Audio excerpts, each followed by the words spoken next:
Pretend to be my husband this Christmas. The Empress begs. Chapter 1: Hook and Introduction.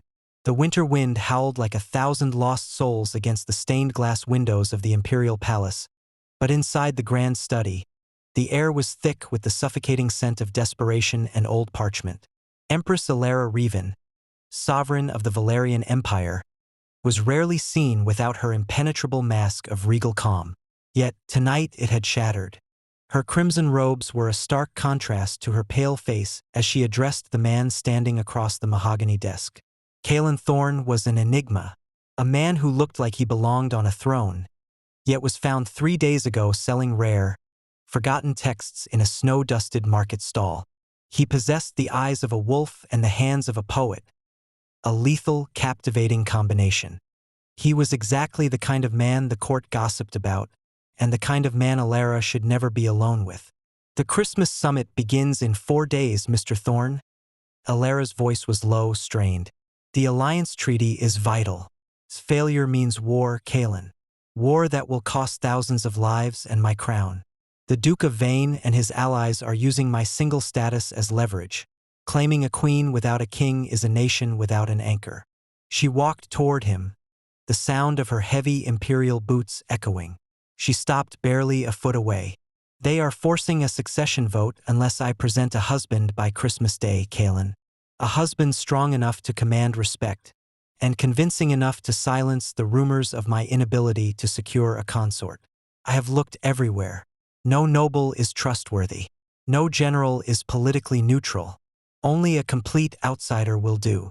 She lifted her head, her deep emerald eyes meeting his cold steel ones. Then, the Empress, the descendant of 100 kings, did the unthinkable. She reached out, placing a hand on the velvet sleeve of his coat, and whispered the words that would change both their lives. Pretend to be my husband this Christmas, Kalen. Please, I beg you. Name your price. Chapter 2: The Deal and the Deception. Kalen didn't flinch, didn't smile, and didn't immediately accept. He merely watched the desperation flicker in her eyes.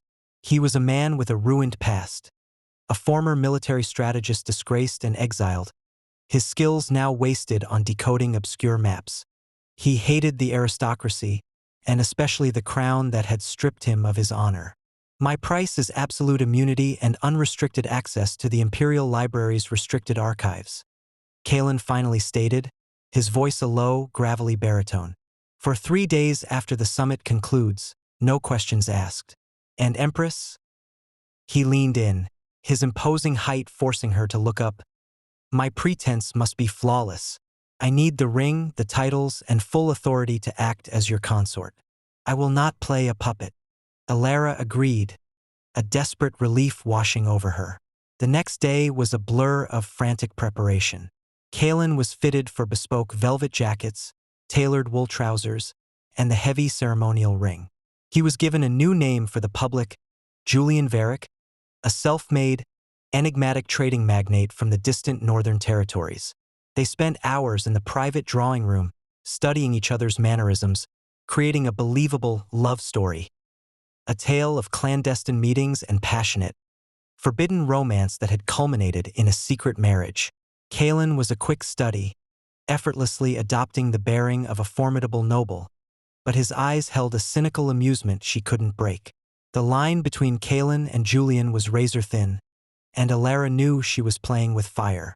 Chapter 3: Arrival and First Test. The Empress and her new husband made their public debut at the official welcoming reception for the summit delegates. Kalen, now Julian, looked every inch the powerful, protective consort, his hand resting possessively on the small of Alara's back. He wore imperial green velvet and looked undeniably magnificent.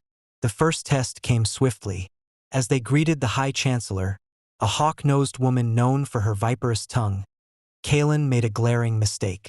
He used the informal, ancient title for the Chancellor, a usage reserved only for close family. The Chancellor's eyes narrowed, a smug, accusatory smile forming on her lips, ready to pounce on the outsider's gaffe. Before she could speak, Alara squeezed Kalen's arm, a prearranged signal, and glided effortlessly into the breach. My darling Julian, Always so quick to adopt the intimacy of my family's past, she purred, her voice dripping with affectionate mock exasperation. She turned to the Chancellor, her gaze sharp.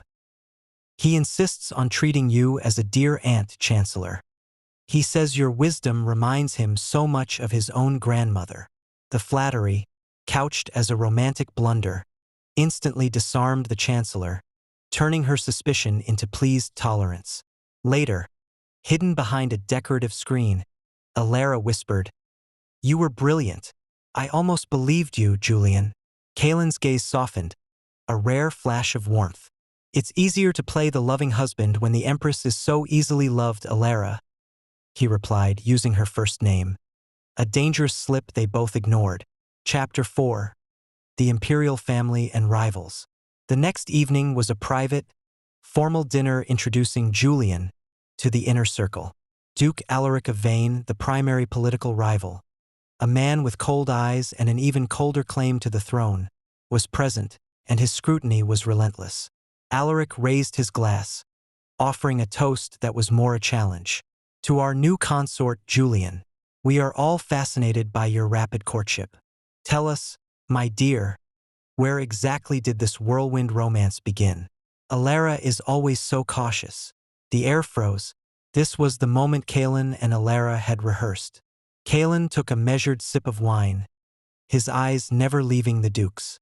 He launched into the improvised backstory. It began, Duke, in the port city of Viridia, on a night when the sea mist was thick enough to hide secrets. He described their chance encounter, a shared love of history and forgotten languages, and how Alara, disguised as a scholar, captivated him with her intellect. He painted a scene of risk and adventure, ending with, "When I realized the scholarly woman I adored was the Empress I served, the deception only deepened my devotion.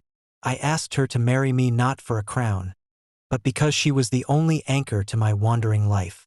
It was perfect, passionate, believable, and it positioned Alara as an intellectual, romantic figure rather than a desperate queen." Alaric smiled, but his eyes were hard. He knew Kalen's performance was too good, too detailed for a quick fabrication. Later, Alaric's aide accidentally left a classified report on a vulnerable military outpost on the edge of the contested border. Kalen picked it up, absorbing the details in a glance. He realized Alaric wasn't just after the throne. He was actively preparing for the war Alara was trying to prevent. Chapter 5. The Grand Christmas Ball. The centerpiece of the summit was the Grand Christmas Ball, a dazzling display of wealth and power. Alara was stunning in a gown of white silk and gold, but it was Kalen's presence that truly captivated the room. The Duke made his move on the dance floor. "A man of your intelligence, Julian, should find imperial life rather dull. You seem out of place here. Tell me, what is your stance on the Ventirian border dispute? A trading magnate must have opinions on military logistics." Kalen countered with ease, drawing on his disgraced general past. He spoke not of trade routes, but of flanking maneuvers and strategic resource depletion, demonstrating a profound, frightening grasp of military strategy that stunned Alaric into silence. As the waltz music swelled, Kalen and Alara found themselves in a silent, intimate embrace. The pretense had vanished. Kalen gazed at her, and she saw not the mercenary, but the honorable man beneath the cynicism. He leaned down, his breath warm against her ear. "The Duke is actively planning troop movements, not just negotiations. He wants the war you dread, Alara. He is testing my competency." "And you passed?" she whispered back, resting her head against his chest, her heart pounding. "You have no idea how much I needed a mind like yours." For that moment, surrounded by hundreds of hostile eyes, they were simply a man and a woman, finding solace and strength in each other's arms. The feeling was intoxicatingly real. Chapter 6. The Treaty and the Threat. The summit's final negotiation hinged on the shared management of the Empire's core energy source, the Lumina mines.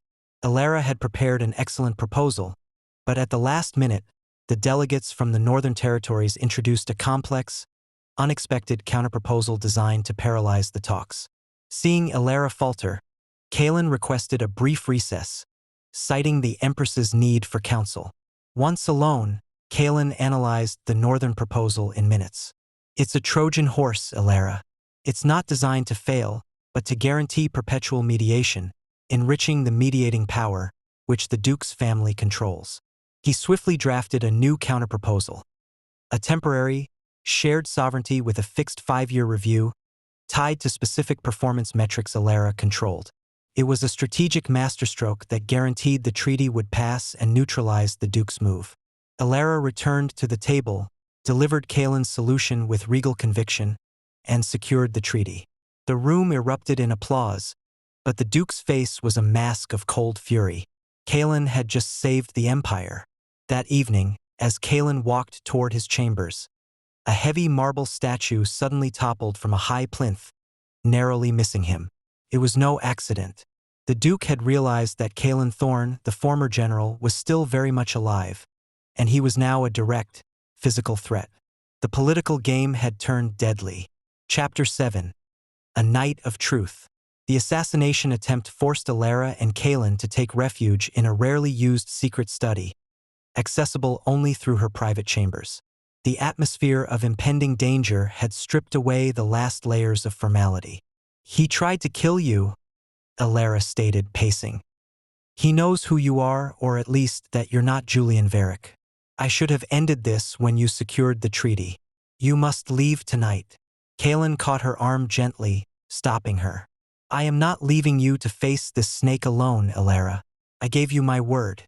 I finish what I start." He looked at the shadows in her eyes. "Why did you truly need me? Not just for the summit, but for the charade? Why did you beg?" Elara sighed, turning away. "Because I'm tired of the isolation.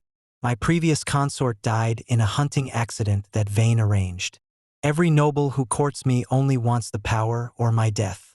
I thought if I could pretend for 12 days, if I could have one person who stood beside me not for the crown, but just for the challenge, I could breathe.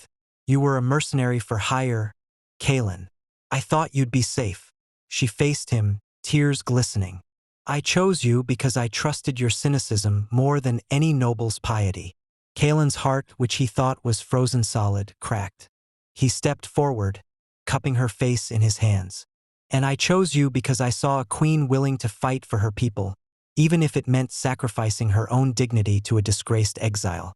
Tonight, the price for me is no longer the library. It's this." And he closed the remaining distance, kissing her with a ferocity that was all real and utterly untainted by pretense. Chapter 8. The Grand Finale and Exposure. It was Christmas Day, the final day of the summit, ending with a celebratory imperial feast. The alliance treaty was to be formally ratified. Kalen and Elara, flushed with their new, secret reality, walked in together, radiating a genuine chemistry that even Alaric couldn't ignore. The Duke made his final, calculated move.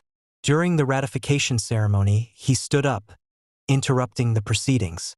"Empress, forgive my lack of faith, but before we sign a treaty that binds the Empire, we must ensure its stability. I have proof that your consort, Julian Varick, is a fraud. He is Kalen Thorne, a disgraced former general, wanted for sedition." Alaric presented a dossier, Kalen's official military portrait and record. Chaos erupted. The delegates murmured. The Imperial Guard shifted, and Elara's face went pale. Kalen stepped forward before she could speak, taking center stage. He held up the Imperial Consort ring. "My record is true," he stated clearly, his voice echoing through the hall. "I was disgraced and exiled for a strategic retreat that saved 10,000 lives. A retreat the Duke's uncle, the former general, opposed out of vanity. I am Kalen Thorne." He turned to Elara, his eyes blazing with loyalty. "But if I am a fraud, Empress, then you must ask yourself, why was I a better husband than any of the nobles who begged for your hand? I saved the treaty. I stopped the war. I protected your flank. I served my Empress with more honor in 12 days than the Duke has shown in 12 years. My title may be fake, but my devotion to the crown and to the Empress who holds it," he put the ring on her finger, "is irrevocably real." The delegates, swayed by his conviction and their distaste for Alaric's desperation, chose the stable treaty over the unstable scandal. Alaric was immediately arrested for treason, related to the attempted assassination, and the treaty was signed. Chapter 9, Epilogue and True Beginning. The Christmas summit was a success. The treaty was signed, the Duke was jailed, and the Empire was safe. Kaelin's mission was complete, and he was no longer a disgraced general, but a national hero. 3 days later, Kaelin stood outside the restricted archive, the documents that proved his innocence finally in his hands. He was wearing his old travel coat, the velvet imperial clothes neatly packed away. He had upheld his end of the bargain. He was free and he had to go. He left a note on the Empress's pillow. "Thank you for the honor. I pray the real consort brings you as much happiness as the pretend one. Kaelin." He mounted his horse at the palace stable gates, ready to ride into the dawn. But as he looked back one last time, he saw a lone figure in simple winter cloak rushing towards him across the snow-dusted courtyard. It was Elara, her hair loose, breathless. "You can't leave," she panted, clutching her chest. "The pretense is over, Elara. The price has been paid." She shook her head, tears streaming down her face. "You fool. The price for the pretense was the library. The price for my heart is everything. The Empire has a consort. His name is Kaelin Thorne. We can forge a true title, my love. We can fight the political fires together." Kaelin dismounted, walking back to her, leaving his old life and his cynical past behind in the snow. "Elara, my Empress," he murmured, pulling her into a fierce, true embrace. "My answer is yes. This time, I'll marry you for real." Under the gentle glow of the Grand Palace's illuminated Christmas trees, the Empress and her chosen king shared a real kiss, beginning their reign not with a lie, but with a confession of love, ready to face the new year and a lifetime of truth.